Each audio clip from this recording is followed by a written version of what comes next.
É, bom, pessoal, já só estamos em dois alunos, mas já passou 2 minutos, certo? Então, nós vamos começar a aula. A aula está sendo gravada, então eu vou começar me identificando para ficar registrado no vídeo. Eu sou o professor Paulo Daines, do Instituto Federal de São Paulo. Esta é uma aula síncrona do curso de Controle Digital. Bom, vamos dar uma olhadinha ali no Moodle. Eu vou começar aqui compartilhando a minha tela. Como a aula está sendo gravada, quem chegar um pouco depois pode depois rever o vídeo no Moodle, né? Então eu vou compartilhar minha tela.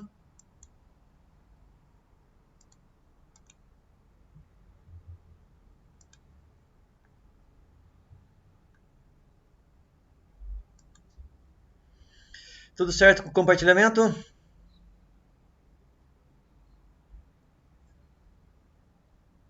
Uhum, joia. Beleza. Então, nossa disciplina, né, aqui no Moodle, nós estamos aqui, na verdade, nós vamos iniciar hoje controle digital, mas eu vou fazer uma pequena revisão nas últimas aulas aqui, principalmente o mapeamento do plano S no plano Z, que eu acho bem importante, e alguma coisa também sobre a questão dos amostradores, né, entre as funções de transferência. Aí, na sequência, nós vamos entrar no assunto que é da aula de hoje mesmo. Nós já temos os slides aqui da parte de controle. E eu também quero discutir um pouco já a questão do trabalho, né? Você já tem como condições de fazer a primeira parte do trabalho. Tranquilo? Então, como nós vamos revisar e também a aula sendo gravada, mesmo aí com o coro baixo, nós vamos começar.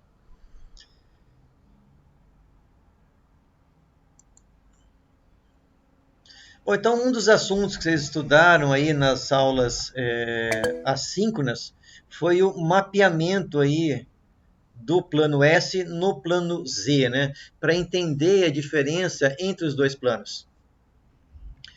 Bom, como Z é definido como E na STS, então esse Szinho maior é de período de amostragem e o S é o S do plano S, né? S é um número complexo. Tem uma parte real e uma parte imaginária.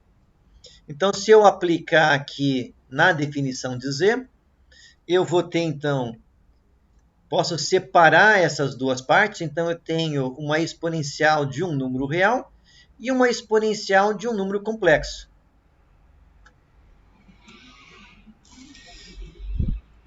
Abrindo, então, somente a parte do número complexo, isso aqui é a identidade de Euler, né?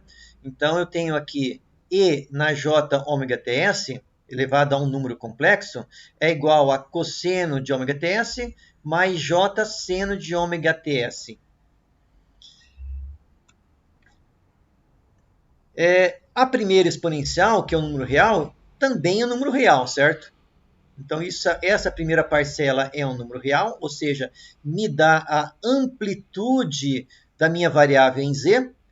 E a segunda parcela, isso aqui me descreve um círculo de amplitude 1, certo? Então, sempre que eu vou querer saber o mapeamento de um ponto em S em Z, eu sei que a parte real elevada na ETS, ela me dá o módulo da minha variável em Z. J ômega TS vai me dar um ângulo, certo? Então eu consigo, de coordenada cartesiana em S, eu consigo ir diretamente para a coordenada polar em Z, certo? Onde a parte real E vezes a parte real vezes TS me dá o módulo, e ômega TS vai me dar um ângulo. Nós vamos ver como chegar nesse ângulo assim de forma bem direta, certo? Bem assim, empírica. Então, a partir de uma coordenada qualquer em S, qualquer ponto do plano S, nós podemos então mapear uma posição equivalente em Z. Certo? E podemos fazer o inverso também, certo? Se eu isolar S em vez de Z, eu posso fazer o inverso. Bom, então aqui nós temos o plano S e aqui nós temos o plano Z. Deixa eu dar uma olhadinha aqui. Nosso quórum melhorou um pouquinho. Para quem chegou um pouco mais atrasado, nós estamos fazendo uma revisão do mapeamento de S em Z que vocês viram na aula 5, não é certo? Então vamos voltar lá. Bom, o primeiro ponto importante para fazer esse mapeamento, então, como nós vimos, nós temos que Z é definido como ESTS. Então, S é um ponto qualquer, uma coordenada aqui no plano S, que vocês já estão habituados aí dos cursos de controle 1 e 2. Se eu isolar o S, eu consigo fazer um mapeamento inverso, de Z para S. Vamos começar então com a origem do plano S. Aqui é a coordenada 0, 0. Eu estou chamando isso aqui de ponto 1, tá? Isso aqui não é coordenada 1. Isso aqui é ponto 1, coordenada 0, 0 em S. Bom, se eu elevar E elevado a 0, qualquer número elevado a 0 é 1. Então, a coordenada 0 em S está mapeada na coordenada 0, 1 em Z. Na verdade, é 1, 0 em Z, certo? Ou seja, vocês lembrem que polo na origem, no plano S, é um integrador. Em Z, o integrador é um polo em 1. Certo? Então, primeira informação útil para nós aí, certo? Se nós percorrermos o eixo imaginário, então eu estou aqui no ponto da origem, certo? Eu vou percorrer aqui vários pontos sobre o eixo imaginário. Se eu fizer isso, vocês vão ver que nós vamos percorrer o círculo unitário. Quando eu chegar aqui em ômega-s sobre 2, eu vou chegar em menos 1. E quando eu chegar a percorrer o sentido oposto, for para baixo, e chegar em menos ômega-s sobre 2, eu percorro o sentido horário aqui do meu círculo unitário e chego no mesmo ponto. Ou seja, ômega-s sobre 2 e menos ômega-s sobre 2, J, né, sobre o eixo imaginário, eles estão exatamente no mesmo ponto em Z, em menos 1.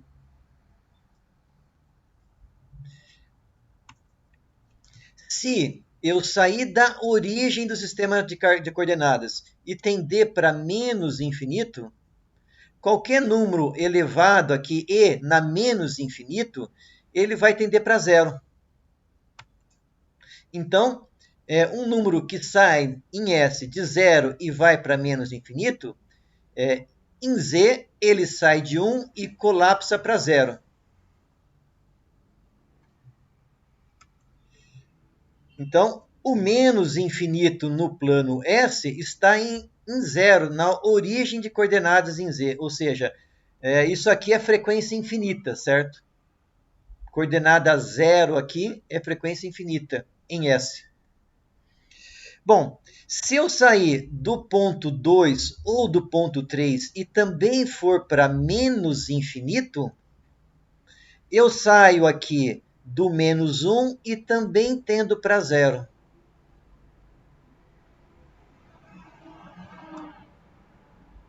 Em qualquer valor que eu estiver no menos infinito em S, eu estou próximo de zero aqui em Z.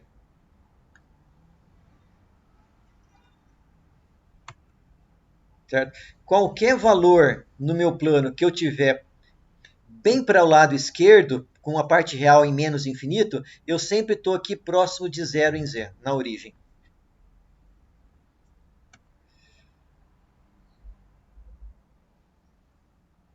Então, os principais pontos aí para nós estarmos mapeando S em Z.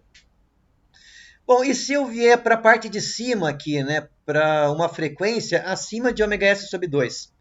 Se isso acontecer, vamos supor, eu saí do zero e vim até ômega-s sobre 2. Então, eu saí aqui em Z de 1, dei a volta no círculo unitário e cheguei em 2. Se eu continuar aqui em cima, eu vou continuar sobre o círculo unitário. E quando eu chegar em ômega-s, eu volto em 1. Então, notem que se eu for acima de ômega-s sobre 2, eu começo a sobrepor o meu círculo unitário.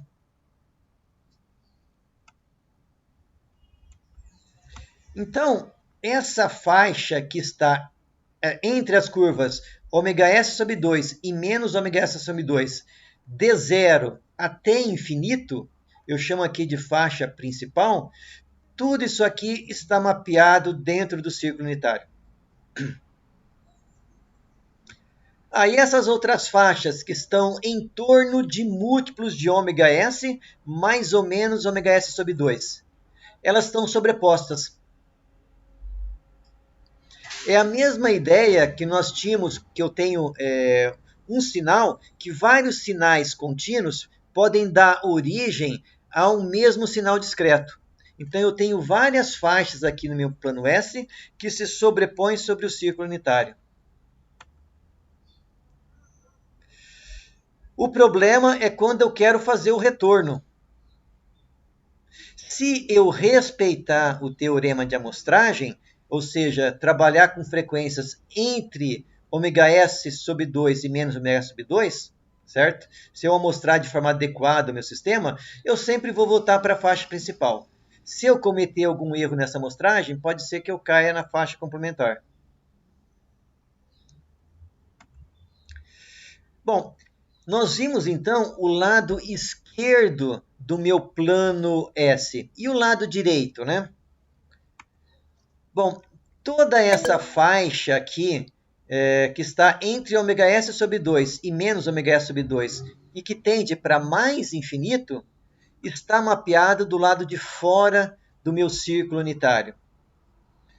E as faixas complementares estão sobrepostas nessa parte de fora, certo? Então, informação muito importante para nós. Do lado esquerdo do plano S, ou seja, a área de estabilidade, no plano Z é dentro do círculo unitário. Do lado direito, que é a região instável dos meus polos, eu estou fora do círculo unitário. Certo? Então, informação mais importante dessa primeira parte.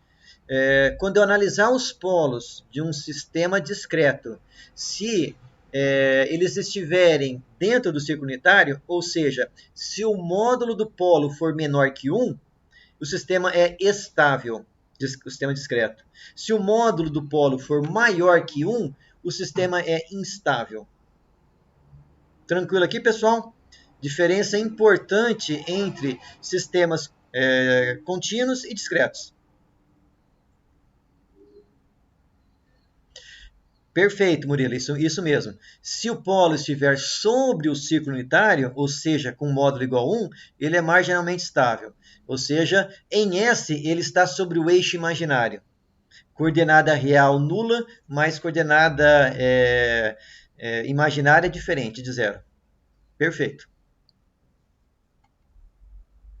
Vamos agora, então, analisar algumas curvas que são importantes para nós em controle, certo? Ver como que essas curvas estão mapeadas de S para Z.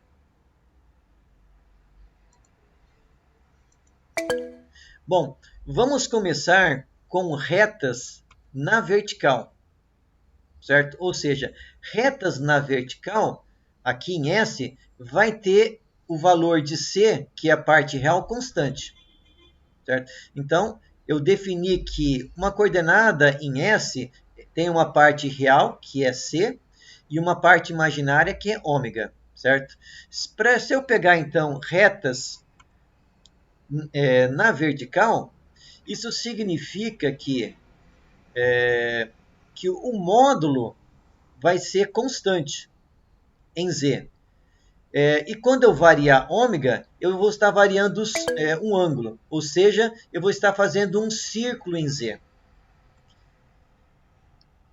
Quando eu só vario ômega, eu estou variando o ângulo. Então, uma reta aqui com C menor que zero, ou seja, uma reta do lado esquerdo do plano S, ela é um círculo que tem o raio menor que 1, dentro do círculo unitário, certo?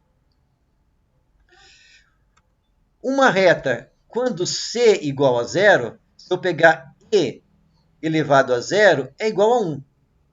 E se eu variar ômega, eu estou descrevendo um círculo. Então, uma reta sobre o eixo imaginário é uma curva, é um círculo sobre o círculo unitário, ou seja, é um círculo com raio 1. Aqui, então, nosso limite de estabilidade, né? E retas na vertical do lado direito, ou seja, com número real maior que zero, são círculos com raio maior que 1 em Z. De novo, isso nos denota qual é a região de estabilidade em Z, certo? Dentro do círculo unitário. Vamos ver agora retas na horizontal. Então, retas na horizontal, elas vão ter ômega constante e vão ter o C variável. Como eu comentei para vocês, o valor de ômega ele representa um ângulo no plano Z. Então, se eu quero sair de uma coordenada cartesiana em S, eu consigo ir direto para a coordenada polar em Z, nessa transformação.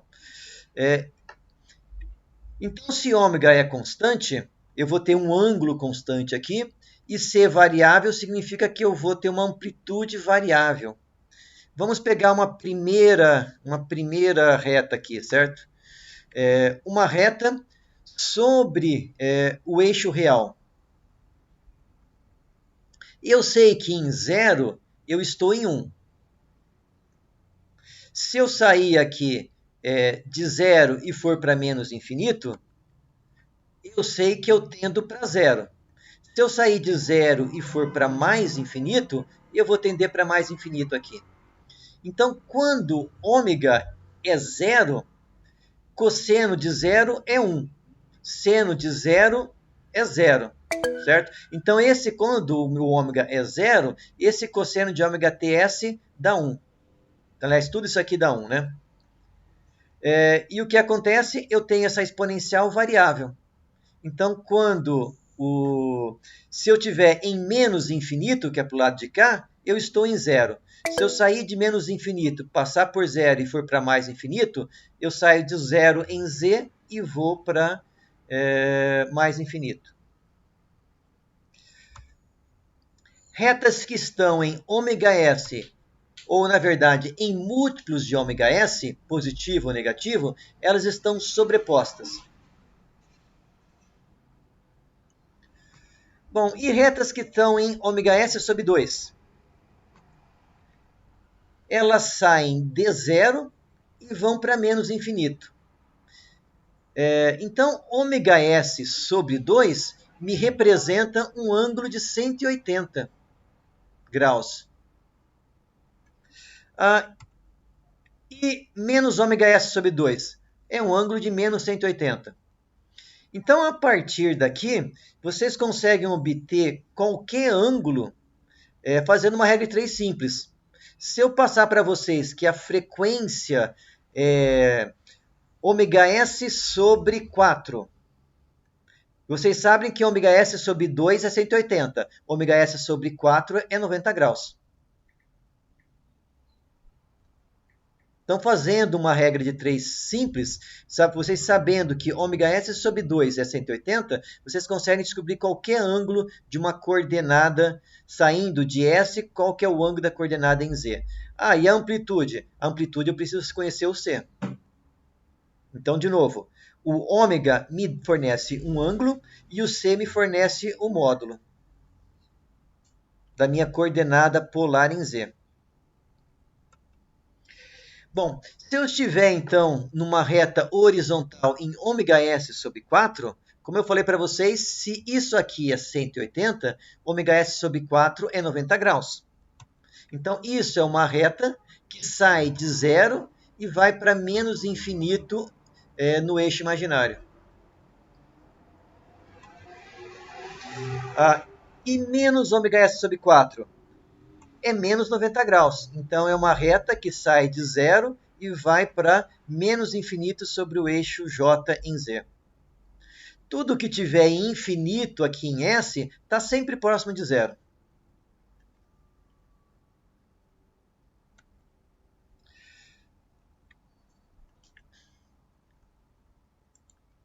Tranquilo até aqui, pessoal? Então, retas na vertical em S me descrevem círculos em Z.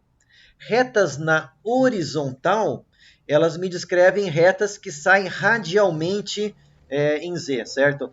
Onde o ângulo é dado pela coordenada imaginária em S. Tranquilo nessas duas tipos de curva, pessoal? Joia.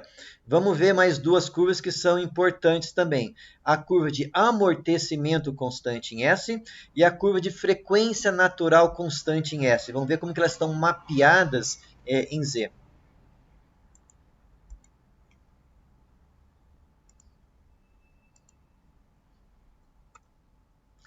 Bom, a linha de amortecimento constante é uma linha cuja a razão entre C e W é constante. Nesse caso, nós estamos variando tanto a amplitude quanto o ângulo. Então, essa curva que tem a razão C sobre W constante, lembrando que isso aqui em S é uma curva que tem um amortecimento constante. Bom, uma curva que varia simultaneamente ângulo e amplitude de forma proporcional é uma espiral. Então, essas curvas, essas retas com dado ângulo em S, elas me representam espirais em Z. Bom, como nós estamos interessados somente no valor que vai até ômega S sobre 2, então o valor que vai... Quando a minha curva ela cruza ômega S sobre 4, eu cruzo 90 graus em Z. E quando ela cruza aqui ômega S sobre 2, eu cruzo o ângulo de 180. Toda essa parte da espiral não nos interessa, certo? Só nos interessa essa parte aqui que vai até o ângulo de 180 graus, porque é a parte que vai até ômega S sobre 2. Se eu ultrapassar aqui, eu estou violando o teorema de amostragem e eu já não é mais útil para mim, certo? E uma curva inversa aqui, né, com o mesmo ângulo, né, mas negativo, vai me descrever uma espiral que é espelhada, certo? Bom, quanto maior for essa inclinação, a curva for mais tendendo para a vertical, né, essa espiral vai tendendo para um círculo. Se essa curva for mais inclinada, na verdade, né, tendendo para a horizontal, isso aqui vai tender para uma reta indo bem rapidamente para zero.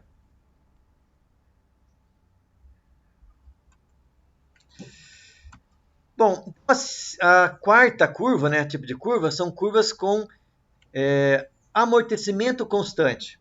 Ou seja, essas curvas variam tanto o C quanto o W também, certo? Só que elas me representam semicírculos em S. Aqui já é um pouquinho difícil a gente tentar fazer ponto a ponto, certo? Assim, eu teria que realmente ir no computador e fazer isso ponto a ponto. Mas, enquanto o ômega é menor que ômega S sobre 4, isso tende a ser também semicírculos com o centro aqui em 1. Conforme ele se aproxima de ômega S sobre 4, então um semicírculo aqui com raiz de ômega S sobre 4, lembrem que em ômega S sobre 4 eu estou aqui nesse ponto. Então isso me descreve uma curva meio estranha aqui, certo? E semicírculos com raios maiores que ômega S sobre 4, mas menor que ômega S sobre 2, E são curvas que têm uma forma de sino, né? Que me abraça aqui o zero, certo? Se eu tiver exatamente em ômega S sobre 2, isso sai aqui de menos 180 e ainda assim envolve o zero de alguma forma.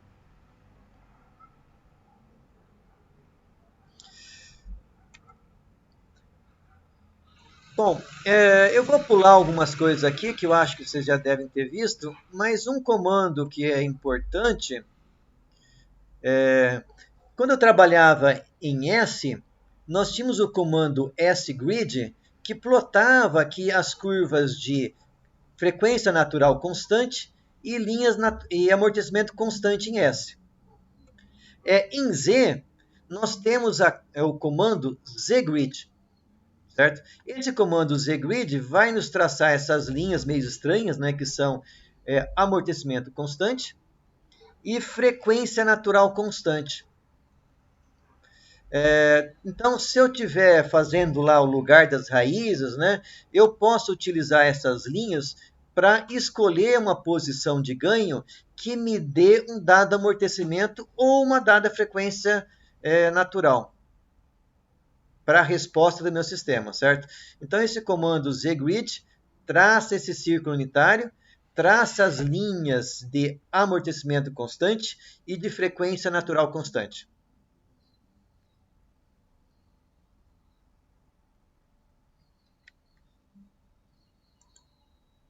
Certo, pessoal? Então, essa curva de frequência natural constante em Z é meio estranha ali, certo? Mas a gente tem o comando zgrid que traça isso para a gente no MATLAB. Alguma pergunta aí, pessoal? Podemos seguir em frente? Beleza. Vamos seguir em frente, então. Como nós estamos revisando,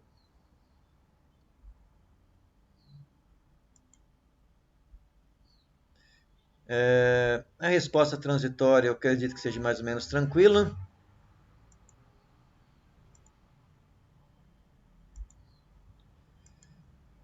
Bom, quando nós formos então representar diagramas de bloco em sistemas discretos, nós precisamos prestar bastante atenção nos amostradores.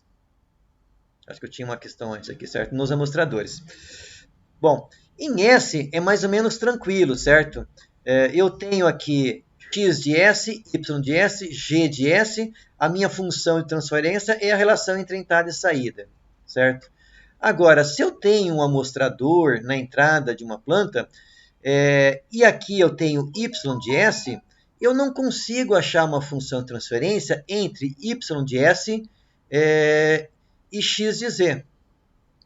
Para poder fazer essa função de transferência, o que nós vamos fazer é supor que existe um amostrador digital na saída, certo?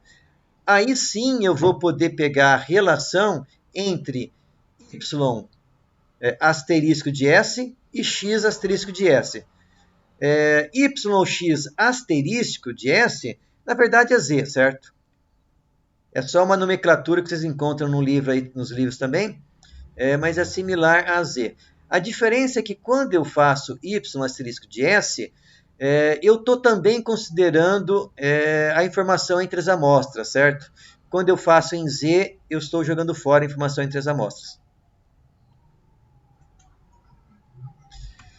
Uma outra coisa importante que a gente precisa ter em mente é que se eu tenho duas funções contínuas e entre elas eu tenho amostradores, no meio das duas eu tenho amostradores, é diferente de se eu tiver duas funções contínuas conectadas sem amostrador. No primeiro caso, eu tenho que discretizar G1, depois eu discretizo G2 e depois eu faço o produto. Quando eu não tenho amostrador entre as minhas funções de transferência, eu tenho que primeiro fazer o produto em S para depois amostrar o conjunto. Para distinguir uma coisa da outra, quando eu tenho amostrador entre elas, eu digo que isso aqui é G1 de Z vezes G2 de Z. Quando eu quero dizer que eu primeiro fiz o produto para depois amostrar, eu digo que isso aqui é G1, G2 de Z. Certo? Então, é uma diferença de nomenclatura que é muito importante. Quando que eu uso um e outro? Na verdade, depende do sistema, certo? Depende do fisicamente como foi construído o sistema. Eu não escolho uma opção ou outra, certo? Se o meu sistema está construído de tal forma que eu tenho várias funções contínuas com amostradores entre elas, eu tenho que sempre primeiro discretizar para depois fazer o produto. Se eu não tenho amostradores entre as funções entre as funções de transferência, primeiro eu faço produto para depois amostrar. Para demonstrar isso, nós temos um exemplo aí na sequência, certo? Um exemplo numérico, né?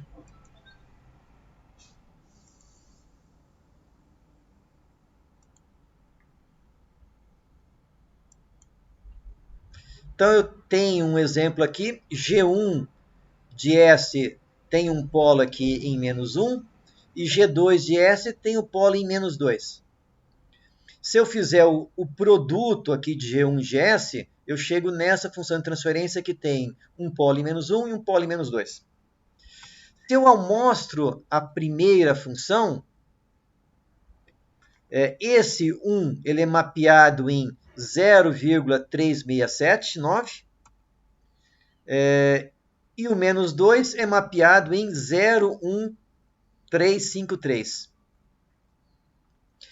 Importante considerar a frequência de amostragem. Eu considerei aqui a frequência de amostragem de 1 segundo.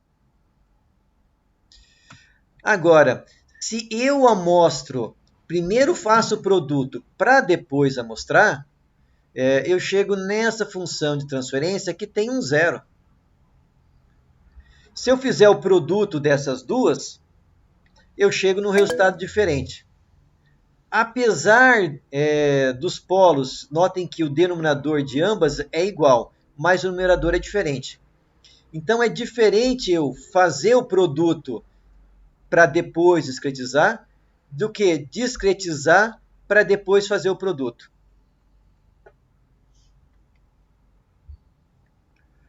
Quando que eu faço um e quando eu faço outro? Não é escolha, certo? Simplesmente. Depende de como fisicamente o sistema está construído. Certo, pessoal? Bom, uma outra coisa que nós vamos ver aqui em Z.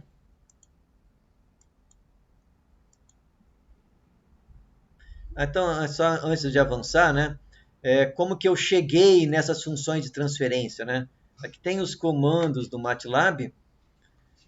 Então, eu setei TS como 1, numerador e denominador do G1, numerador e denominador do G2.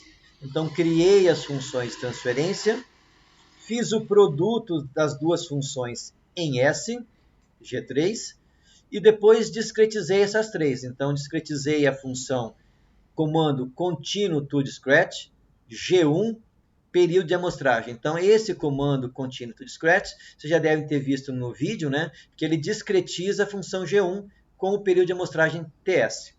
Fiz o mesmo para o G2 e fiz o mesmo para o G3, que é o produto G1, G2. Certo? Se eu pegar, então, G1 de Z vezes G2 de Z, não é igual a G3 de Z. Peguei, tracei a função step para o G1, a função step para o G2 e a função step para o G3, que é o produto G1, G2, a função step para o G3 de Z, que é primeiro o produto para depois discretizar, e G1, G2 de Z, que, ou seja, primeiro discretizei para depois fazer o produto. Vamos ver esses gráficos, né? Então, aqui eu tenho G1 contínuo e discreto. Notem que sempre que eu dou um degrau aqui com o período de amostragem é 1 segundo, então esse passo aqui é 1 segundo. Sempre que eu dou o passo, o meu valor em Z vai exatamente para o mesmo valor em S. O G2 ele tem um polo mais rápido, certo? Então aqui dou um passo em 1 segundo, já estou no mesmo valor em S. Quando eu pego, então, G1, G2 de S, é uma função de segundo grau que tem um polo dominante, que é o polo do G1, que é o mais lento, certo?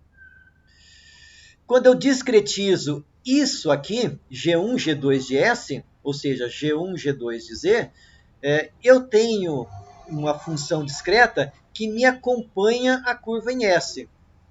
Mas se primeiro eu discretizo G1, depois discretizo G2 e faço o produto, notem que isso aqui é mais lento.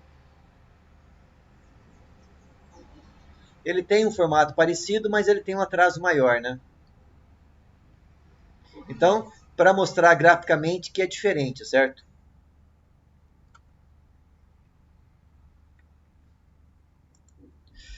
Bom, eu não sei se vocês prestaram atenção, mas quando eu discretizei uma função que era denominador de ordem 2 e numerador de ordem 0, surgiu, quando eu discretizei isso, um zero no numerador da minha função discreta. Certo? Esse zero que surgiu ali do nada, ele é chamado de zero de amostragem. Foi o processo de amostragem que inseriu esse zero. Sempre que nós discretizarmos uma função contínua, o resultado vai ser uma função em Z com grau relativo igual a 1. Certo? Ou seja, o grau do denominador vai ser sempre o mesmo. Se eu discretizo uma função de segunda ordem no denominador, em Z também será de segunda ordem. Se for de terceira ordem, o denominador, em Z o denominador também vai ser de segunda ordem. Agora, o meu resultado em Z vai ser sempre o grau relativo igual a 1.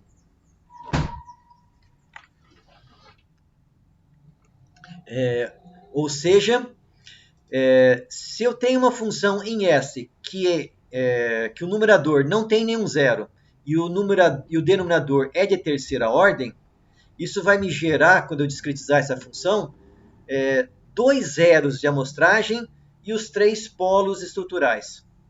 Ok? O grau relativo de uma função discretizada vai ser sempre igual a 1. Se a minha função em S não tivesse grau relativo igual a 1, o meu sistema vai inserir zeros adicionais de tal forma que esse grau relativo seja igual a 1. Bom, certo, pessoal? Alguma questão até agora? Beleza. Bom, aqui tem uma questão interessante que eu também acho importante nós discutirmos, certo? Então, eu sempre posso mapear uma coordenada em S, em Z, utilizando essa definição de E na STS, certo? Eu venho aqui com a coordenada em S, jogo aqui, eu vou chegar numa coordenada em Z, certo? Bom, então os polos da minha função contínua, eles podem ser obtidos dessa forma, certo? Notem que se o TS começar a diminuir, ou seja, se ele tender para zero, esse valor vai tender para 1 em Z.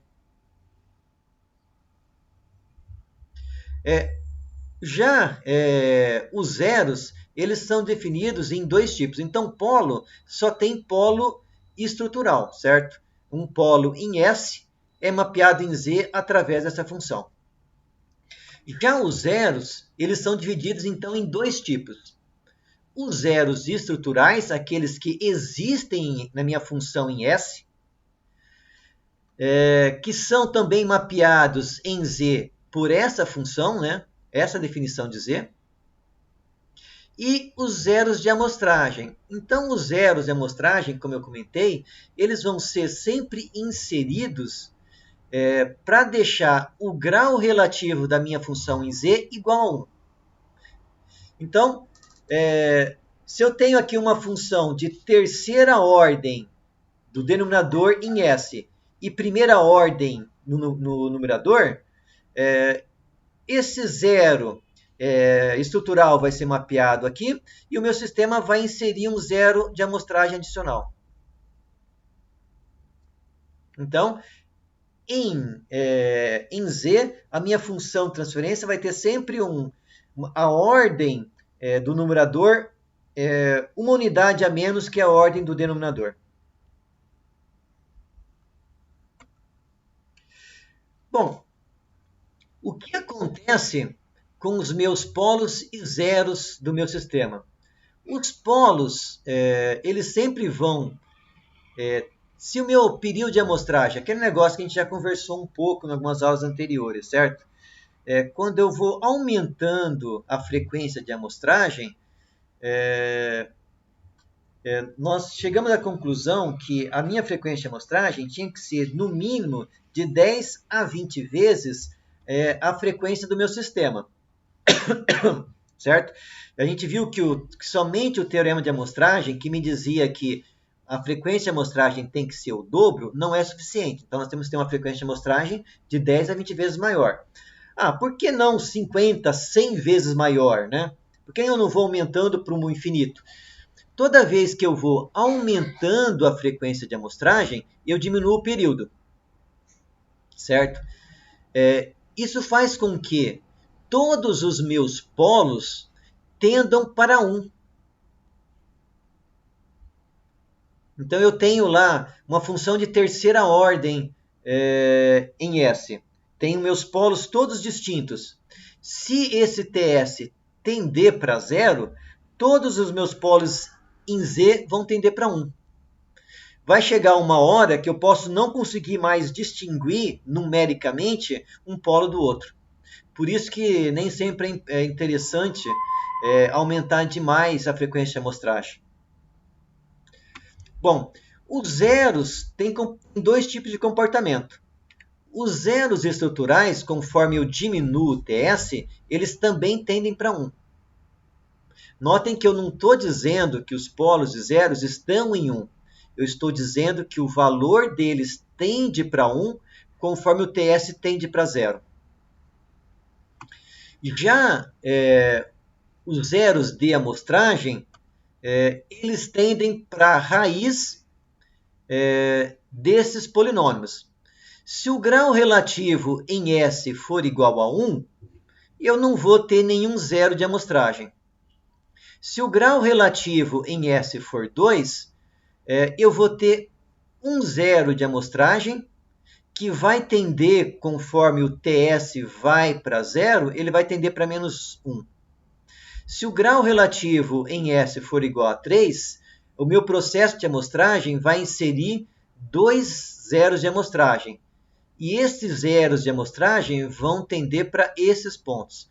Quanto maior for o grau relativo da minha função em S, mais zeros de amostragem vão ser inseridos. E essa função aqui vai aumentando a ordem e as raízes vão tendendo para os valores desse polinômio. Certo? Não é fácil demonstrar isso aqui, certo? O importante é, dificilmente nós vamos ter um sistema com grau relativo maior que 5, né? Isso aqui já é bem elevado, mas é importante a gente saber o que isso acontece, certo? Para fixar, vamos ver um exemplo. Então, eu peguei aqui uma função de transferência que tem 3 polos e um zero, ou seja, grau relativo em S igual a 2. Então, quais são os polos em S? Menos 1, menos 0,8, mais ou menos 0,4J, arredondando, né? E tem um zero em menos 0,75. Bom, conforme eu vou amostrando, se eu mostrar com um período de 1 segundo, eu chego nessa função. Se eu mostrar com um período de meio segundo, primeira coisa que a gente tem que notar aqui, né, é que eu continuo com 3 polos, mas agora eu tenho 2 zeros. Ou seja, um desses zeros ele é de amostragem, o outro é estrutural, certo? Então, um faz parte do sistema, o outro foi inserido pelo processo de amostragem. Bom, eu vou colocar esses polos numa tabela que vai ficar um pouco mais claro para nós, certo? Então, notem que eu fui diminuindo o período de amostragem, a minha função foi variando. Meio confuso aí, né? Vamos colocar isso numa tabela que vai ficar mais fácil visualizar. Então, aqui eu tenho o meu polo real, o meu par de polos complexo conjugado, o meu zero estrutural, que faz parte do sistema, e o zero que foi inserido pelo processo de amostragem para que a minha função tenha grau relativo igual a 2, igual a 1. Bom, notem que conforme eu vou diminuindo o período, ou seja, aumentando a frequência de amostragem, o meu polo real ele vai tendendo para 1. O meu par de polos complexos conjugados, o seu módulo também vai tendendo para 1. Notem que a parte real vai aumentando e a parte imaginária vai diminuindo. Mas esse módulo aqui está tendendo para 1 também. O zero estrutural, que faz parte do meu sistema, também está tendendo para 1. Já o zero de amostragem está tendendo para menos 1.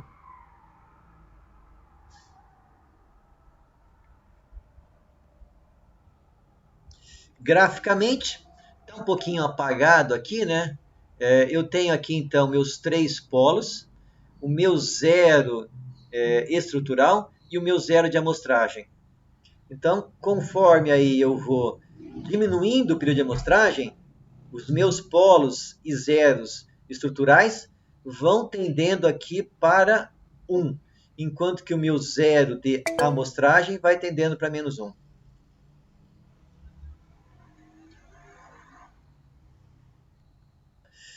Quando eu traço o degrau e eu vou diminuindo o período de amostragem, o meu sinal discreto vai tendendo para o contínuo, certo? Parece que é algo bom. E, na verdade, não que não seja algo bom, certo? O problema é que, conforme o Vitor tem uma questão ali, no plano S, o sistema marginalmente estável fica oscilando. E os polos sobre o círculo unitário fazem o mesmo. Perfeito. É isso aí também. A questão que eu queria buscar aqui nessa questão de eu diminuir o período de amostragem e todos os polos e zeros estruturais tenderem para 1, é que o meu sistema discreto, os números, além de ter o tempo ser discreto, a amplitude deles também é discreta, certo? Eu tenho resolução ali nas minhas variáveis de um processador. Vai depender se é de 8, 16, 32 bits. Se eu aumentar demais o meu período de amostragem, se eu diminuir demais o meu período de amostragem, pode ser que numericamente eu comece a não distinguir mais um polo de um zero, inclusive pode ser que eles não se anulem em S, mas se anulem em Z, se eu aumentar demais. O outro problema de diminuir demais o período de amostragem, ou seja, aumentar demais a frequência, é que durante o período de amostragem eu tenho que executar uma série de cálculos. Se eu diminuo demais esse período de amostragem, eu vou precisar de um processador muito potente para executar todos os meus cálculos. Porque num tempo cada vez menor, eu tenho que executar os mesmos cálculos. Certo? Esse é o problema de eu aumentar demais a frequência de amostragem. Quando eu estou no MATLAB aqui, não tem problema nenhum, certo? Os nossos computadores aqui têm número de ponto flutuante, né? Então, isso nunca é um problema. Mas, na prática, quando eu for para o mundo real, né, para um processador, pode ser que eu encontre problemas se eu aumentar demais a frequência de amostragem, reduzindo, assim, o período de amostragem. Tudo certo, pessoal? Queria chamar a atenção para isso, certo?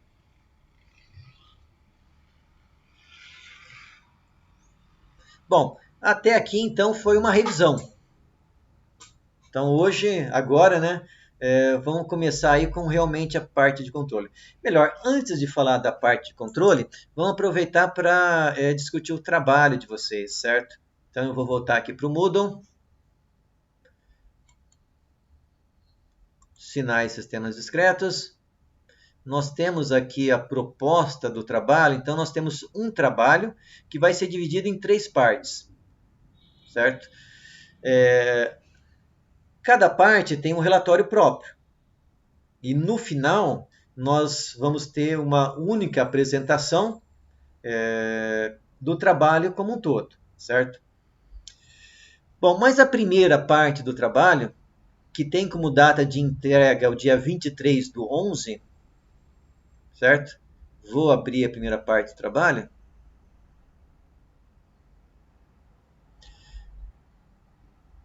Então, item 1. Definir uma planta a ser controlada. Vocês podem estar escolhendo a planta que vocês quiserem, certo?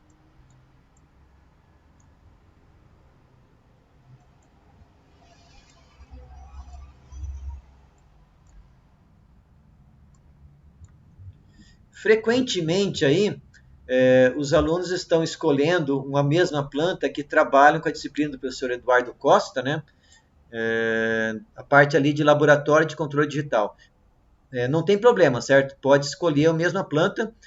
Se não me engano, o Eduardo, acho que ele limita os grupos para 4 alunos, né? Então, eu vou estar fazendo o mesmo aqui. Certo? Então, primeira parte, escolher uma planta. Pode, como eu falei, pode escolher a mesma planta lá de laboratório de controle digital e os grupos são limitados a 4 alunos. Vamos lá, segunda parte. Cadê? Obter o modelo da planta, então aqui ainda é contínuo, certo? A equação diferencial dessa planta. Obter a função de transferência em S. E analisar os polos e zeros dessa planta em S, certo? Tipo, saber se ela é estável, uma análise básica aí, certo? Eu não quero o lugar das raízes. Vocês podem até plotar lá o lugar das raízes, mas eu quero saber numericamente qual que é o valor desses polos, desses zeros. Os polos do sistema em malha aberta são estáveis? Bom, uma vez isso, vocês vão plotar a curva de resposta ao degrau. Se o sistema de vocês tiver um integrador, a hora que vocês colocarem um degrau, ele vai tender para infinito em uma reta, né? Mas é importante olhar essa curva. Então, a resposta da minha planta em malha aberta, quando eu aplico um degrau na entrada.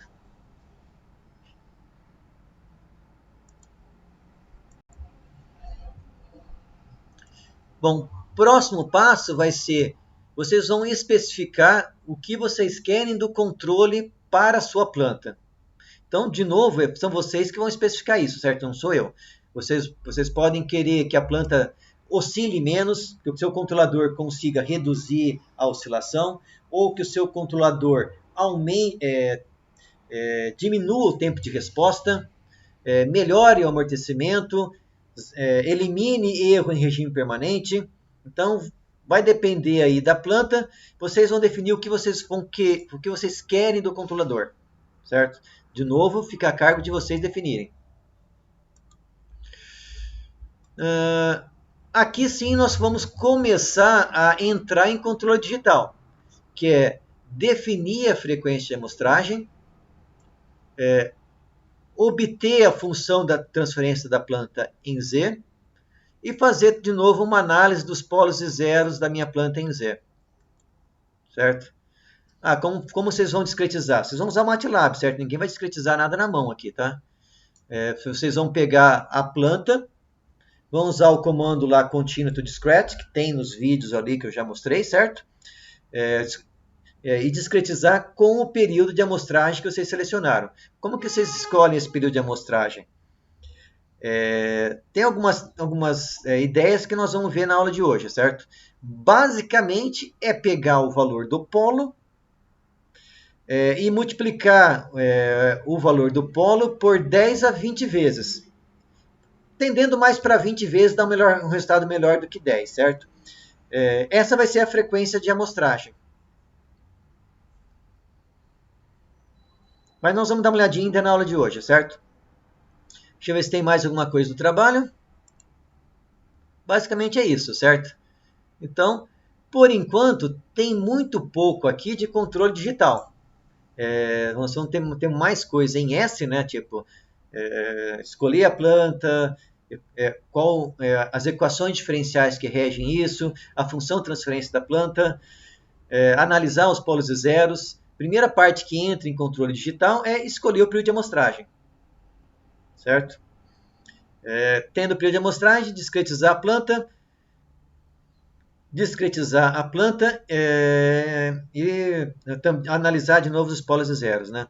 Não esquecer lá de ver a resposta ao degrau, a especificação do controle. Então, até aqui vocês não estão fazendo controle, certo? Vocês estão analisando a planta e especificando o que vocês vão querer do controle. Então, nessa parte 1, ainda não se preocupe com o controle em si. Tudo bem, pessoal? Alguns grupos já fazem o controle nessa parte 1, não é necessário. Se quiser fazer, pode avançar um pouco mais, certo? Mas ainda não é o que está ali definido no trabalho, certo? Na parte 2, aí sim nós vamos fazer um primeiro controlador. Joia. A data dessa primeira parte é para o dia 23 do 11. A parte 2 vão ser mais 2 semanas a partir dessa data. E a parte 4, mais 2 semanas a partir da segunda, certo? Então, nós temos aí, deixa eu abrir aqui o calendário.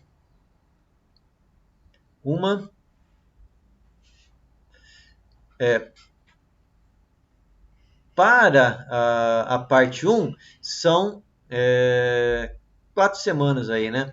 Mas tenham em mente que para a parte 2 depois vão ser só mais 2 semanas e depois para a parte 3 mais uma, certo?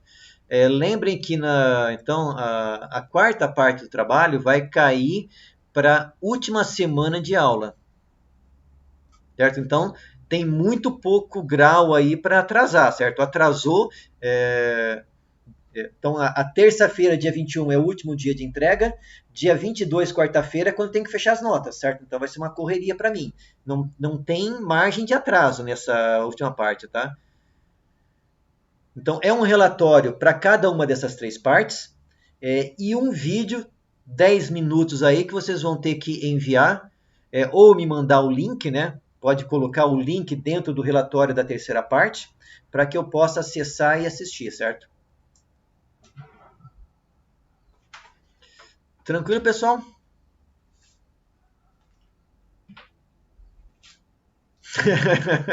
Exatamente, apresentação de Natal.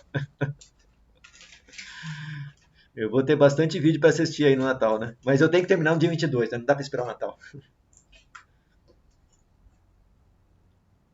Certo, pessoal? O semestre é bem condensado, né? Então vamos atentar. Nós temos uma folga aí para a primeira parte, né? Mas depois da primeira parte, cada 2 semanas tem que entregar um outro relatório, né? Então é bom já, se a gente conseguir puxar algumas coisas antes, melhor, tá? Certo, pessoal? Beleza. Então vamos continuar a nossa aula de hoje, que vamos ver algum material novo aí, então, certo? Que nós vamos agora sim entrar no Moodle na aba aqui de controle digital.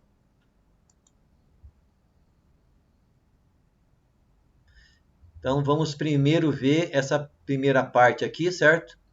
Que vai abranger as aulas de 6, 7 e 8, 3 aulas. Vocês também têm vídeos aqui, né? A maior parte das aulas vocês têm vídeos aí assíncronos, né? Que foi gravado aí há 1, 2 semestres atrás. Não são vídeos de aula assíncrona, certo? Eles são mais condensados, porque eles não são aula, né? Aqui na aula a gente sempre acaba se estendendo um pouquinho mais. Nesses vídeos que vocês têm ali, eles são mais condensados, né? Mais diretos, né? Mas vamos lá, então.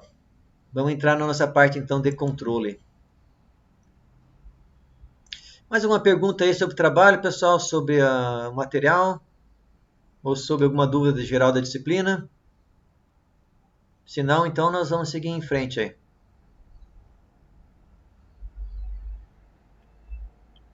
Joia.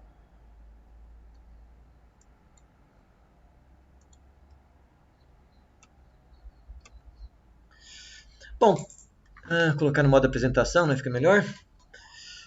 Então, a nossa primeira análise vai ser em regime permanente, certo? Nós vamos seguir aí fazendo comparação entre sistemas contínuos e sistemas digitais, certo? Então, uma ferramenta que nós utilizávamos lá para saber o erro em regime permanente de uma função de transferência era olhar o número de integradores que essa função de transferência tem em malha aberta. Então, dependendo do número de polos na origem, eu chamava o sistema de tipo 0, 1, 2 e 3. Podia ser 4, né? Mas é muito difícil, né? Tipo 2 e 3 já são difíceis, né? Como integrador em Z é polo em 1, então o meu sistema em Z ele vai ser tipo 0, 1, 2 ou 3, dependendo da quantidade de polos em 1, ou de integradores que eu tiver no meu sistema discreto, certo? A diferença, de novo, está na questão do mapeamento de S em Z, porque polo integrador em S é polo na origem, integrador em Z é polo em 1. Então, dependendo do número de integradores, eu posso definir a minha função como tipo 0, 1, 2 ou 3. Bom, sabendo o tipo da minha função, nós podíamos calcular, então, a constante de erro estático, erro de ou de posição, né? Velocidade ou de aceleração. Era o chamado Kp, Kv e Ka. Esses Kp, Kv e Ka, eles são obtidos aplicando o teorema do valor final, certo? Então, se eu tenho um sistema, para eu calcular o Kp, o limite da minha função em malha aberta, né? Então, é G de S vezes H de S, quando S tende a zero. Sistema contínuo, né? Para o KV, é S, G de S, H de S, quando o S tende a zero. Limite, né? E por último, a aceleração, S ao quadrado, G de S, H de S, quando o S tende a zero. Então, aqui eu tenho o Kp, o Kv e o Ka. Bom, conhecendo, então, o Kp, o Kv e o Ka, nós podemos, então, calcular o erro de uma função tipo zero para entrada degrau, rampa e parábola. Tanto para o sistema tipo 0, para o sistema tipo 1 e para o sistema tipo 2. Então, para o sistema tipo 0, relembrando aí rapidamente, certo? Eu consigo então calcular o Kp aplicando aquela fórmula e chega um erro à entrada do degrau que é 1 sobre 1 mais Kp. Sistema tipo 0, para a rampa, o Kv é 0 e o erro é infinito. Para a parábola, a mesma coisa, o Ka é 0 e o erro é infinito. Para o sistema tipo 1, resposta ao degrau, Kp é infinito, automaticamente o erro é 0. Sistema tipo 1 para entrada rampa, eu consigo calcular um valor de Kv e o erro é 1 sobre Kv. Já para o sistema tipo 1 para parábola, dá um Ka 0 e o erro infinito. E o último aí para o sistema tipo 2, entrada ao degrau eu tenho erro 0, entrada à rampa eu tenho erro 0, e para a entrada parabólica eu tenho o meu erro comum sobre Ka. Certo? Então isso é o sistema contínuo. No sistema discreto, o meu Kp, então eu coloquei um asterisco aqui para distinguir sistema discreto, ele é o limite GH de S, GH de Z, quando Z tende a 1. Então, notem a diferença aqui, certo? Se lembrem, S integrador é S em 0. Z integrador é Z em 1. Então, o limite é quando Z tende a 1. O KV, 1 sobre TS, limite de Z tendendo a 1, de Z menos 1, GH de Z. E, por último, a parábola, KA, 1 sobre T ao quadrado, período de amostragem, né? Limite quando Z tende a 1, de Z menos 1 ao quadrado. GH de Z, certo? Então, é parecido, mas não é igual, né? Uma vez que eu tenho o Kp, o Kv e o Ka, o cálculo do erro é idêntico, certo? Essa tabela é exatamente a mesma. Então, tem algumas diferenças como calcular o Kp, o KV e o KA, uma vez que eu tenho esses erros, o cálculo do erro é igual. Certo? Então, a gente pode utilizar essa ferramenta para definir aí um erro em regime permanente. Ou seja, vocês podem dimensionar algum ganho no sistema para definir o erro máximo que vocês aceitam em regime permanente, ou saber que o seu sistema tem que ter tantos integradores, o teu controle vai ter que inserir integrador, se você quiser eliminar o erro em regime permanente. Parecido, mas não igual ao sistema contínuo, certo? Bom, pessoal, eu vou avançando se vocês não têm dúvida, certo? Qualquer dúvida aí, me interrompam. Então, vamos só ver um exemplo, né? Peguei aqui um sistema tipo 0 de segunda ordem. Então, isso aqui tem um polo em 1 e menos 1. Discretizei. Eu esqueci de anotar aqui, mas o período de amostragem deve ser 1. Só para... Coloquei um H de S igual a 2 aqui, certo? Uma realimentação com ganho de 2. Então, se eu aplicar aqui GH de S, calcular o KP e o KV, eu vou chegar ao KP igual a 1, me dando um erro de meio, e vou chegar a um KV de 0, dando um erro infinito.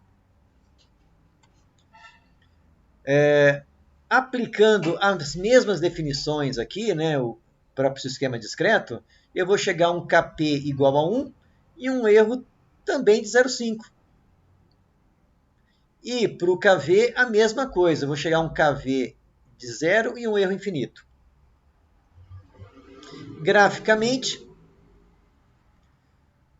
sistema contínuo, quando eu então aplico uma entrada degrau, ele dá uma pequena oscilação e estabiliza em 0,5. O erro para o degrau unitário, 0,5. O meu sistema discreto tem o mesmo comportamento. Olha, ele oscila, estabiliza em 0,5. Então, em regime permanente, eles são iguais. Tem o mesmo erro para a entrada degrau. Vamos ver para a entrada rampa, certo? Comparar o sistema contínuo com o sistema discreto. Então, eu coloquei uma rampa unitária. O meu sistema contínuo está subindo em rampa, mas notem que o erro é cada vez maior. Ou seja, esse erro vai tender para infinito. Tanto para o sistema contínuo quanto para o sistema discreto, que está indo integralzinho aqui em rampa, né? Então, graficamente, a gente comprova ali o teorema, certo? Bom, vou pegar aqui agora um sistema de terceira ordem que tem aqui um polo em 0. Ou seja, ele tem um integrador aqui, certo? Vou pegar o H de S igual a 1 agora. Quando eu calculo o KP, eu vou chegar aqui num KP infinito, porque quando esse S tender para 0, o denominador dá 0, o que vai dar um KP infinito. Invertendo o infinito, dá um erro de posição igual a 0. Para o KV, notem que esse S vai cortar com o S da fórmula, ou seja, vai dar o KP do sistema tipo 0. Então, o KV é igual ao KP do exemplo anterior, 0,5. Ou seja, dá um erro de velocidade de 1. Quando eu fizer isso aqui para o meu sistema, quando eu discretizar o meu sistema, notem que eu tenho 3 polos, terceira ordem, né, igual aqui ao sistema em S, só que o meu numerador foi inserido 2 zeros de amostragem. Eu não tinha 0 aqui, foi inserido 2 zeros. Para quê? Para o Gauss relativo ficar igual a 1. H de Z igual a 1. Notem que quando eu olho esse numerador, aqui é uma desvantagem do sistema discreto, certo? Quando eu olho esse polinômio, de cara eu não sei se ele tem um integrador ou não. Já a minha função contínua, eu olhei para ela, eu sei que ela tem um integrador. Aqui eu não sei porque eu preciso primeiro ver quais são os polos desse sistema para saber se ele tem um polo em 1. Mas como ele foi discretizado a partir dessa função, eu sei que esse sistema tem um polo em 1. certo? Então, sempre antes de calcular esses limites aqui, é bom saber se o meu denominador tem um polo em 1, para poder cortar com esse polo da fórmula aqui, certo? Então, tomar esse cuidado aí. Em Z, de cara, eu não sei se o sistema tem integrador ou não, diferente de S. Mas quando eu calcular aqui o Kp e o Kv, eu vou chegar exatamente nos mesmos valores. Aqui Kp infinito, erro de posição 0. Kv 0,5, erro de velocidade 2. Graficamente, quando eu coloco um degrau unitário na minha função contínua em azul, ela dá uma oscilada aqui e estabiliza em 1, ou seja, erro em regime nulo. A minha função discreta, ela dá uma oscilação um pouco maior, né? E um afundamento também um pouco maior. Mas em regime permanente, mesmo valor, em 1. Ou seja, erro de posição para a entrada degrau, nula. Para a entrada rampa, eu apliquei uma rampa unitária aqui, certo? O meu sistema contínuo, ele atrasou um pouco, depois ele estabilizou. Está subindo aqui em rampa. Esse erro nunca vai ser zerado, certo? Mas essa diferença não está aumentando, ela estabilizou em 2 unidades aqui, certo? Então, erro de velocidade constante. Para o sistema discreto, a mesma coisa. Vai subindo em degraizinhos, né? Mas erro de velocidade constante também.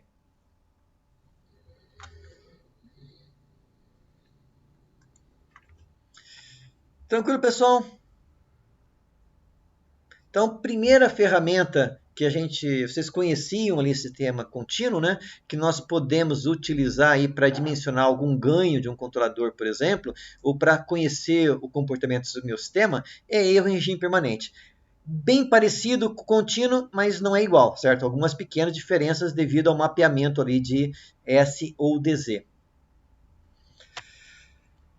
Bom, vocês não tendo perguntas, vamos seguir em frente. Uma outra ferramenta que é similar é o lugar das raízes, certo? Então, o lugar das raízes, ele me calculava aí a posição das raízes para o meu sistema em malha fechada, quando eu vario o ganho de realimentação, certo? Então, eu analiso um único parâmetro quando eu estou olhando o lugar das raízes, certo? Que é o ganho. Então, se essa função, minha função aqui da minha planta, tem o numerador e o denominador, se eu trabalhar um pouquinho mais isso aqui, eu chego que meu sistema em malha fechada, ele é o numerador do meu sistema em malha aberta, sobre o denominador do meu sistema em malha aberta, mais K vezes o numerador. Note que quando K é igual a zero, ou seja, K igual a zero, eu não tenho realimentação. Isso aqui é o meu sistema em malha aberta, K igual a zero. Essa parcela aqui, ela fica nula com K igual a zero. Então, K igual a zero, meu lugar das raízes é o sistema em malha aberta. Vocês lembram disso do lugar das raízes. Conforme K vai aumentando, a influência do numerador sobre o meu sistema em malha fechada também vai aumentando. É por isso que os polos do sistema em malha fechada, quando o K aumenta, eles tendem para o numerador. Para os zeros, né? Meus polos tendem para o zero.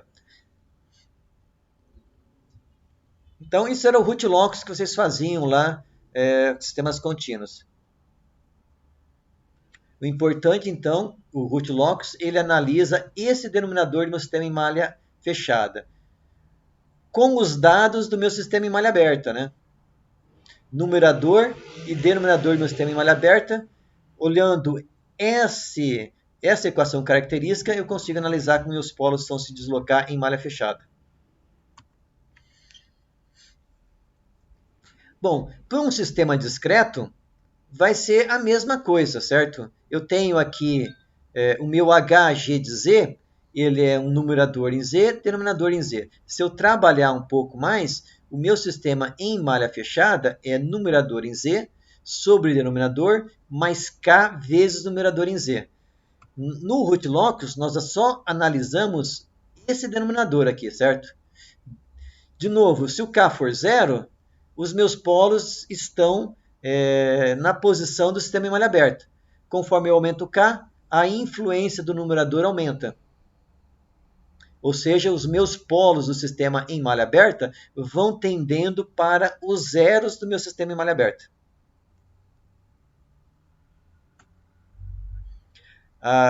Vamos ver alguns exemplos aqui, certo? E vai acontecer algumas coisas bem interessantes que não acontecem em sistemas contínuos e que vão acontecer em sistemas discretos.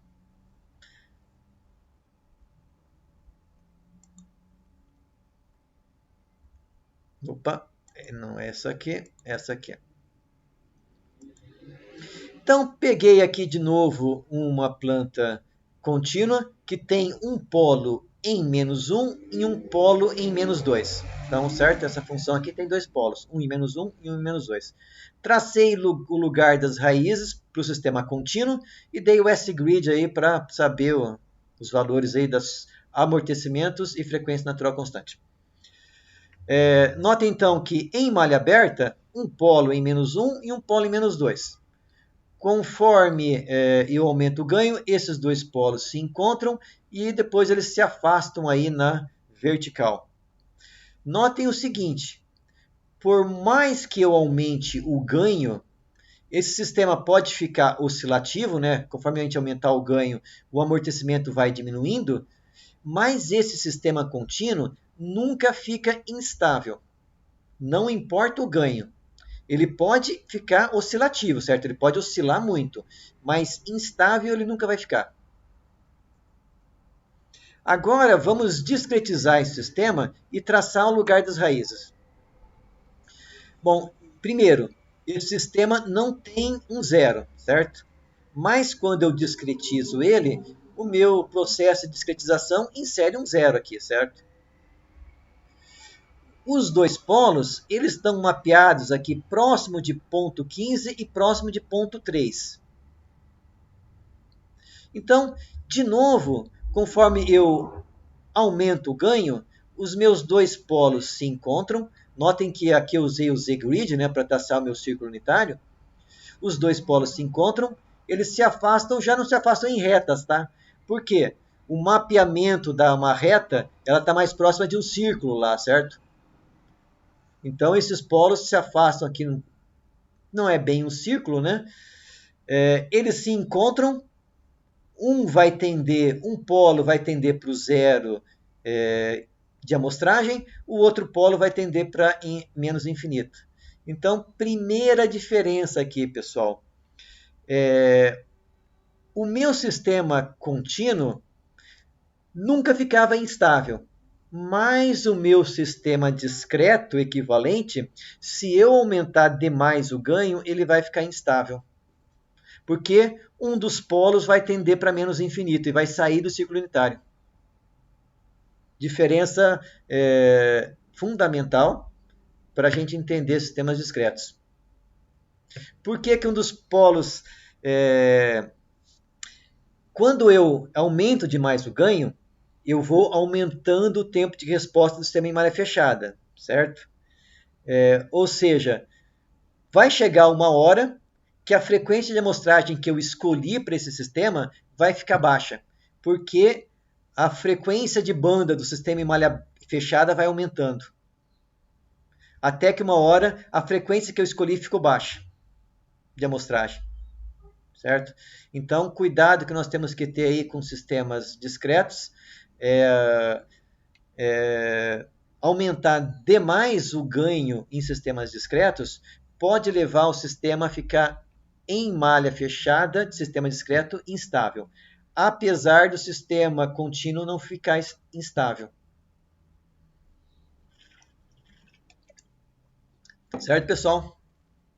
Diferença aí fundamental, né, importante entre sistemas contínuos e sistemas discretos.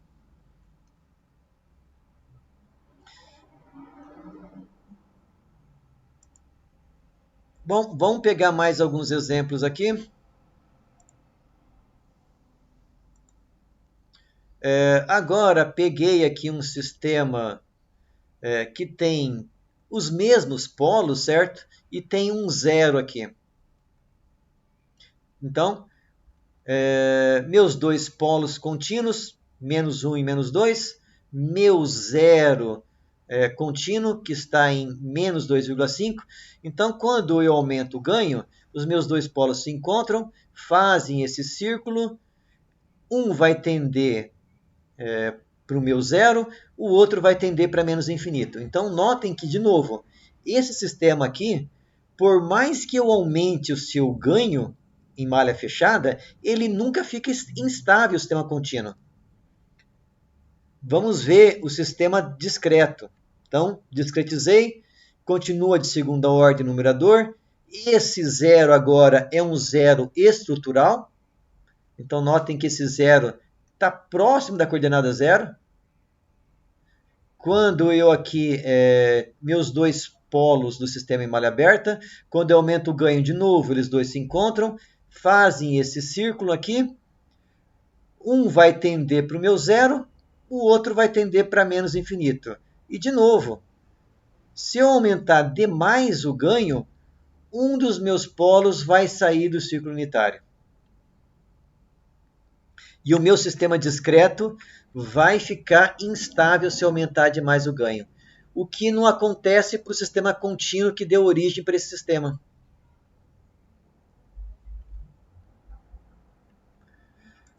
Como, em geral, os meus sistemas discretos vão ter sempre grau relativo igual a 1, se eu aumentar demais o ganho, eu sempre vou ter um polo que vai tender para infinito e vai sair do ciclo unitário. Então, meus sistemas discretos, eles podem sempre ficar instáveis se aumentar demais o ganho.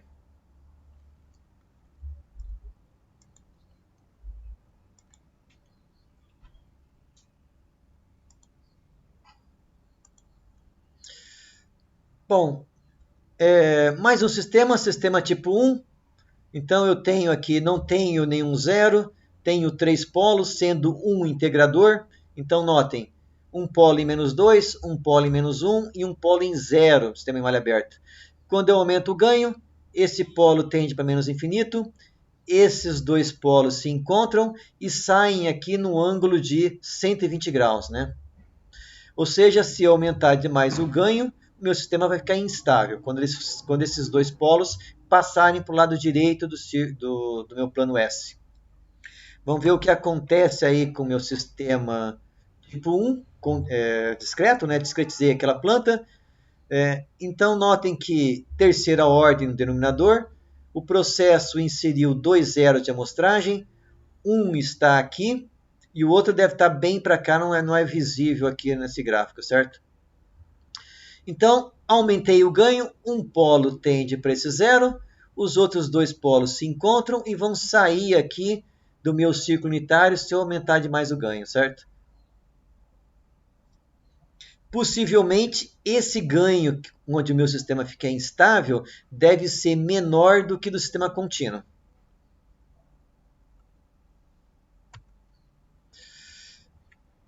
Mais uma variação aqui, né? Então, eu inseri aqui um zero. Então, agora, esse sistema, que tem os mesmos polos do anterior, ele não fica mais instável, certo? Ele pode oscilar muito, né, se eu aumentar demais o ganho, mas ele nunca fica instável. Já o meu sistema discreto equivalente, de novo, né, se eu aumentar demais o ganho, os meus polos vão sair do ciclo unitário. Notem que o meu integrador está nesse polo igual a 1 aqui, certo? Aquele polo em 0, em S, está mapeado aqui em 1 em Z.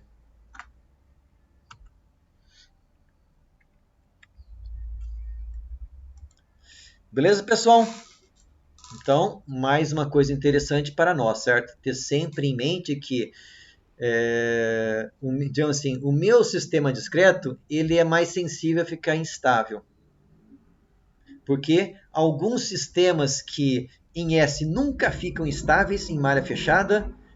Em malha, o sistema discreto equivalente pode ficar instável, se eu aumentar demais o ganho. Bom, vamos ver agora diagrama de Bode.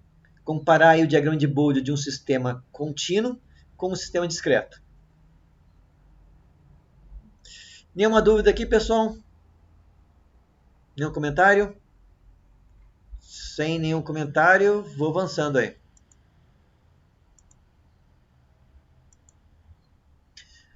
Bom, sistema de primeira ordem, certo? Então aqui eu tenho um sistema em S com um polo em -1, e eu vou discretizar esse sistema com um período de 1 segundo, ou seja, 1 Hz também, né? Bom, se eu olhar o diagrama de Bode, para frequências muito baixas, eu tenho aqui em azul o sistema contínuo, G1 de S, e em verde o sistema digitalizado, certo? G1 de Z. Notem que para frequências muito baixas, tanto o módulo quanto a fase quase não tem erro, certo? Conforme o meu sistema discreto, ele trunca numa dada frequência aqui, certo? E que frequência é essa? ω/s sobre 2. Não tem sentido para o sistema discreto eu traçar o diagrama de Bode para a frequência acima de ω/s sobre 2. Porque isso aqui é um espelho do que vai para zero. Se eu traçar aqui, ele vai ter algo que exatamente vai espelhar isso aqui até eu chegar em ω/s.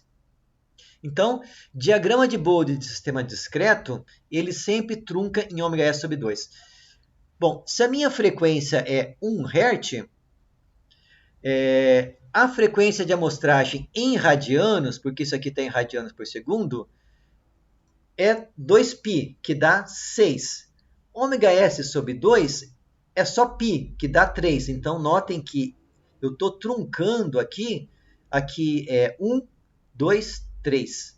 3 um pouquinho acima, né, porque o valor é π. Então, meu sistema truncou aqui em ω/s sobre 2. Em 3 radianos por segundo. Porque a frequência é 1 Hz. Notem que na região do polo, no módulo eu tenho pouco erro, mas na fase eu tenho um erro considerável, certo? Quanto mais eu me aproximo da metade da frequência de amostragem, maior vai ficando o erro entre o diagrama de Bode do sistema contínuo e o sistema discreto. Qual que é a solução para isso? Aumentar a frequência de amostragem. Então, aumentei em 10 vezes a frequência de amostragem, ou seja, saí de um período de 1 para 0,1 segundo. Agora, a metade da frequência de amostragem é 30 radianos por segundo. Então, 10 na primeira é 10, aqui é 20, aqui é 30, então estou um pouquinho acima de 30. Agora, como a minha planta contínua é a mesma, o meu polo aqui do meu sistema discreto, né, comparando o polo aqui, a frequência de corte, né, do sistema discreto e sistema contínuo, eu quase não tenho erro, certo? Começo a ter erro aqui na fase, no módulo não tenho. Então, vamos aumentar um pouquinho mais essa frequência. Aumentei mais 10 vezes, agora a frequência é 100 Hz, período de 0,01. Então, a metade da frequência de amostragem agora é 300. Então, aqui é 100, 200, 300 e alguma coisa, né? Notem que agora o meu polo não andou, certo? Só andou a frequência de amostragem. Meu polo continua aqui em 1 radianos por segundo. Então, na região do polo, eu não tenho mais erro. Eu só tenho erro em alta frequência. Em sistemas discretos, alta frequência é uma frequência próxima a ω/s sobre 2. Certo? Qualquer coisa que estiver próximo a ω/s sobre 4 ou ω/s sobre 2 é alta frequência para nós. Tudo certo aí, pessoal? Continuam só para eu me certificar, está tudo certo com o áudio e o vídeo, está todo mundo aí? Joia, então.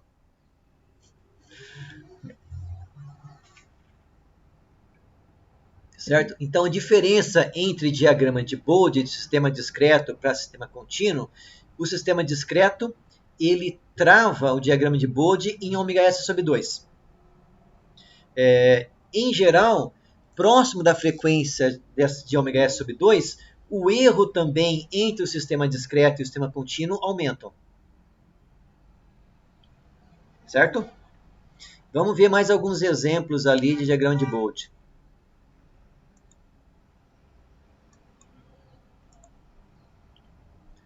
Uhum.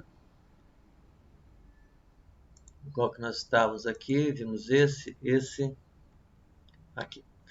Vamos pegar agora um sistema de segunda ordem, mas que tem um polo dominante, certo? Então esse sistema funciona como se fosse um sistema de primeira ordem, né? Ele tem aqui uma frequência de corte. De novo, aquele sistema que tem um polo em -1 e um polo em -2. Discretizei, foi inserido aqui um zero de amostragem. Quando eu comparo aqui o diagrama de Bode do sistema contínuo em azul para o sistema discreto em verde, de novo, o verde trunca aqui em ω/s sobre 2. 3 radianos por segundo, porque a minha frequência é 1 Hz. Conforme eu aumento a frequência de amostragem, o meu erro vai indo para frequências mais altas. Vou aqui para 100 Hz, o erro foi para frequências aqui acima de 100 Hz, certo? Então, na região do meu polo, eu não tenho mais erro.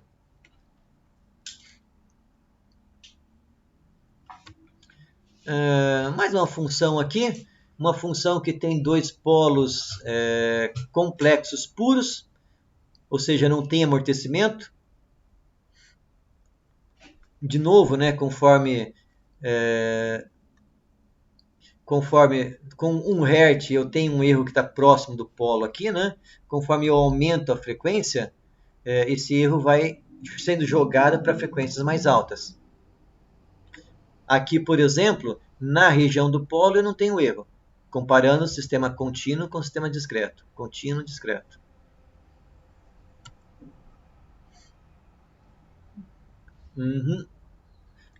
Mais um sistema que tem um par de polos complexos conjugados com um dado amortecimento. Então, o amortecimento agora não é mais zero. O mesmo comportamento, certo? Conforme eu vou aumentando a frequência de amostragem, eu vou jogando os erros sempre para frequências mais altas e na região dos polos o meu sistema fica com o mesmo...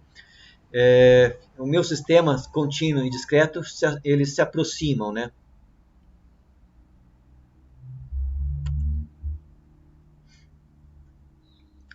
Última coisa que eu gostaria de ver na aula de hoje é margem de ganho e margem de fase, certo?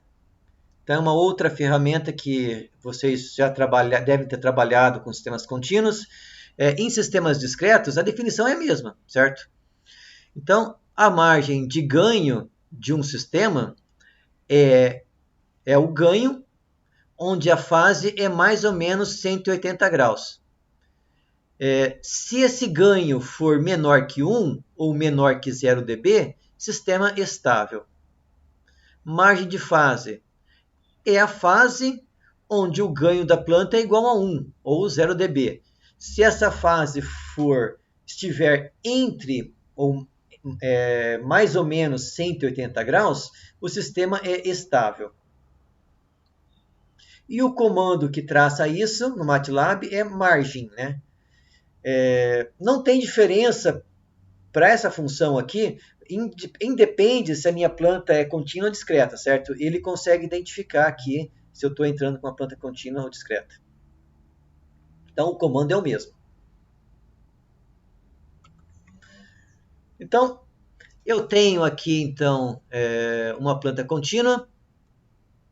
Na verdade, eu já discretizei, né, aqui, né? Discretizei com 1 Hz. A margem de ganho é 6,7 dB. E a margem de fase, menos 180 graus. Ou seja, na margem de fase, isso aqui está no limite, né?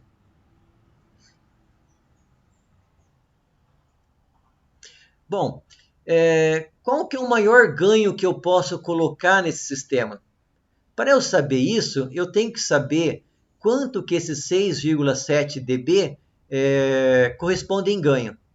Como a definição de dB é 20 log do ganho, para obter então esse ganho equivalente, eu vou inverter a função do log, tá? Então, o maior ganho que eu posso colocar nesse sistema é 10 dB dividido por 20.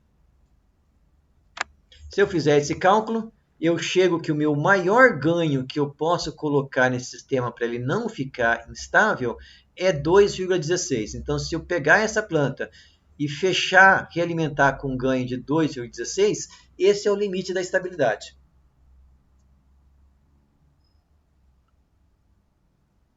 Então, peguei o meu sistema, multipliquei aqui por 2,16 e tracei de novo agora a minha margem de ganho.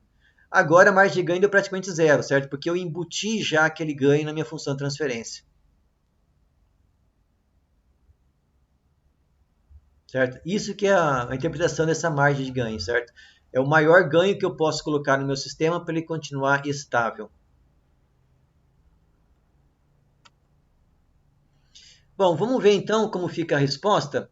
Sistema em malha aberta, em azul. Sistema em malha fechada, em verde, certo? Então, apliquei um degrau. O ganho aqui foi um ganho unitário.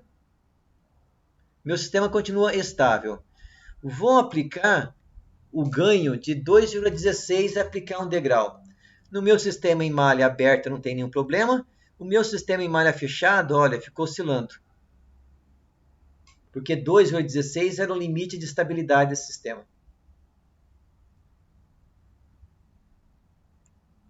Se eu aumentar um pouquinho esse ganho, de 2,16 para 2,12, o meu sistema continua oscilando, mas com uma amplitude cada vez maior, ou seja, meu sistema ficou instável.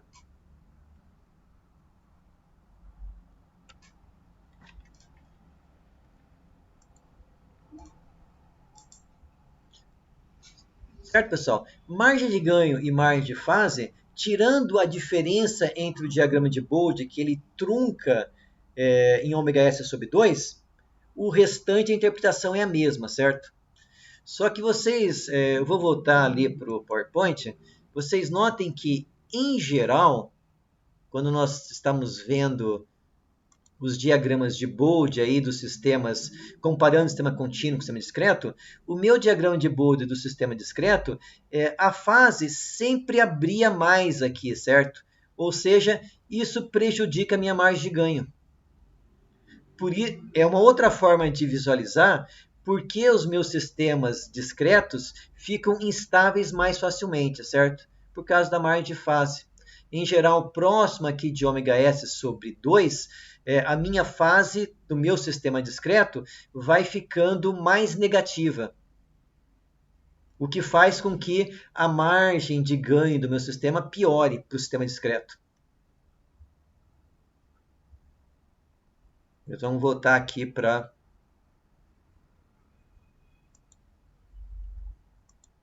Vamos pegar uma outra função aqui. Então, peguei uma função qualquer, né? Segunda ordem no numerador, primeira ordem no numerador, segunda no denominador, né? Tracei aqui, de novo, margem de fase e margem de ganho. Então, margem de ganho é o valor do meu ganho quando ele cruza aqui menos 180. Então, eu estou aqui em menos 18 dB. A diferença para o zero, 18 dB. Margem de fase, eu venho na posição onde o meu ganho é igual a 0 dB e vejo aqui qual que é a minha fase. Então, dessa fase para o menos 180, eu tenho 29 graus. Bom, a interpretação desses 18 dB, para eu saber qual que é o maior ganho, mesma coisa, certo? Vou aqui na fórmula do dB, isolo o ganho. Quando eu substituir 18 dB, eu vou chegar que o maior ganho que eu posso aplicar nesse sistema em malha fechada é 8. Então, se eu ver aqui no tempo, né? Vim no meu sistema em malha aberta, apliquei um degrau, ele oscilou, peguei o mesmo sistema com um ganho unitário, apliquei aqui, ele oscilou também, certo?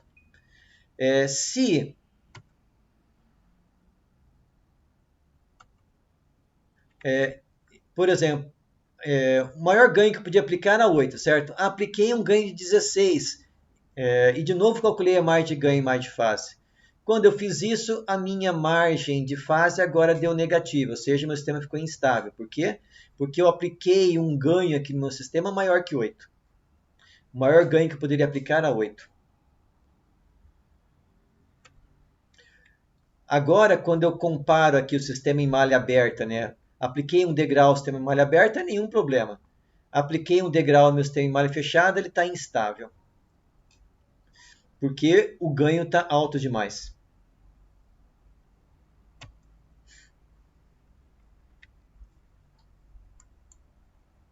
Certo, pessoal? Então, quando se nós quisermos utilizar margem de ganho e margem de fase, de novo, para dimensionar ganhos, nós podemos utilizar exatamente da mesma forma que nós fazíamos com sistemas contínuos.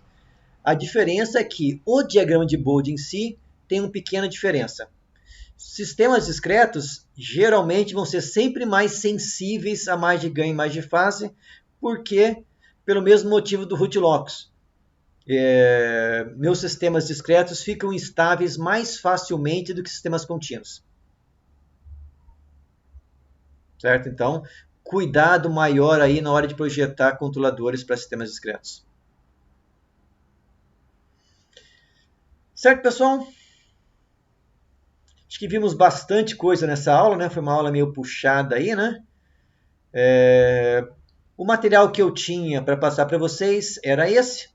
Eu fico aberto aí para qualquer pergunta, comentário.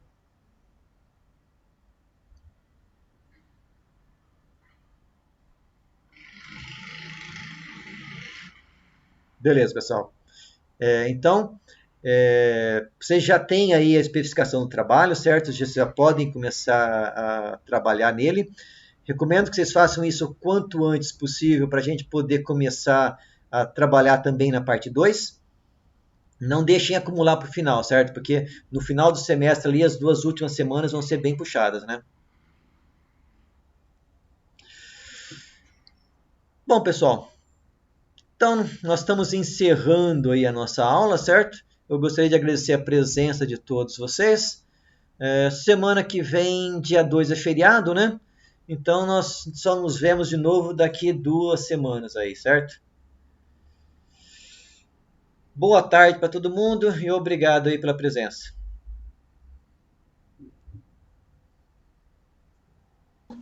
Obrigado pela aula, professor. Até a próxima vez. Até mais, Vitor. Vai Até demorar um mais. pouquinho. Até.